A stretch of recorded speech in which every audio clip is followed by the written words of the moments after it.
So Assassin's Creed 4 Black Flag is coming out later this year, and one of the big new gameplay elements that they've added is underwater areas, which I am particularly excited to see. So I caught up with some of the gameplay designers here, and I got them to tell me all about how it's going to work.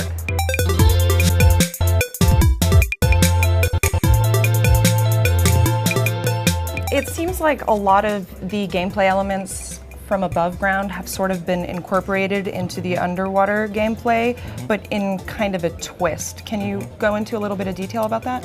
What we wanted to do was actually kind of turn the tables on the player. Now you're in an environment where you're actually the prey.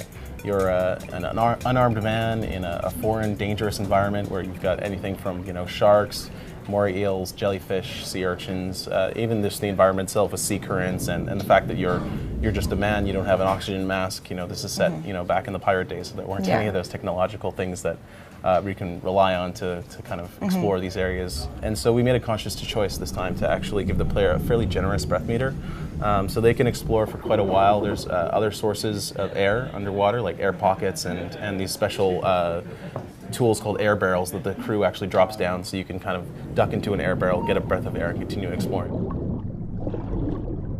You guys, in addition to the underwater, also have caves, right? What are those like, and what is, I guess, sort of the purpose of them?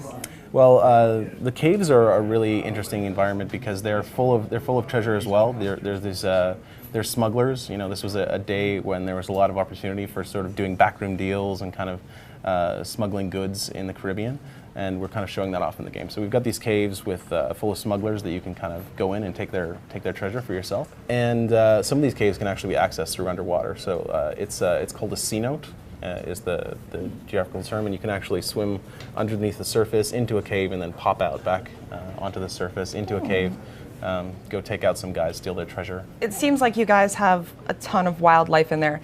Can you give me just like a ballpark estimate of how many species of animal are in this game? You're going to see some very interesting animals, and they're also very dangerous animals. So Edward will have to be very careful during his adventures.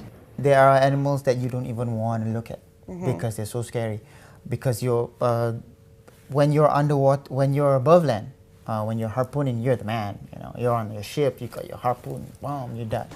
But when you're underwater, you are completely vulnerable. You don't even have a single weapon on you. We strip him off. So how we do it is that we make, for example, the great white shark. We added a little bit more beastliness, if I can say it.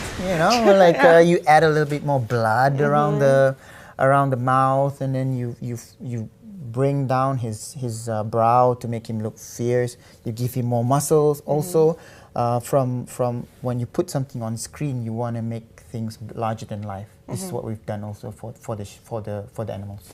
So it's like all of the animals are on steroids, basically, pretty much. The animals you harpoon. Yeah. We have elements of the underwater that impact the main story, but really one of the cool ways that underwater impacts the main game is the fact that you get these great upgrades for the Jackdaw.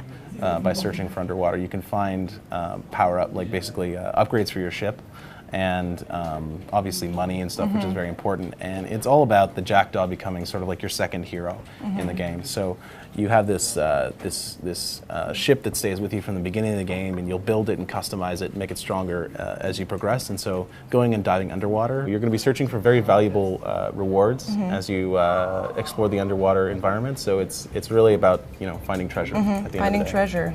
That sounds fun. That's what pirates are about, I guess. Thank you so much for speaking with me. Thanks. And I'm going to go talk to somebody else now.